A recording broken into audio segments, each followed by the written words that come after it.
Atat na raw bumawi ang mga talunan sa nalalapit raw na laban ni Casimero ay doon na naman ipapadalpak ni Casimero ang mga boxing fans sa kanyang kalaban.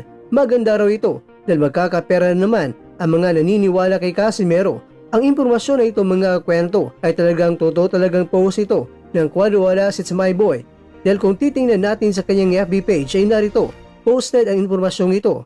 Totoo man na posted sa social media nila pero hindi pa rin may alis sa mga boxing fans na magduda kung talaga nga bang may laban pang paparating o di kaya paasa lang ito sa mga boxing fans na sa tingin ng iba ay wala pang promoter hanggang sa ngayon itong si Casimero. Pero ganun pa man, sa post na ito ay nahati ang mga kababayan natin sa usaping ito. May naniniwala at meron ding hindi at nagsabing paasa lang daw ito sa mga boxing fans at tunay na taga-suporta ni Casimero. Sa nakaraang mga linggo ay naibunyag natin na may gusto sana promoter na may kasa ang Casimero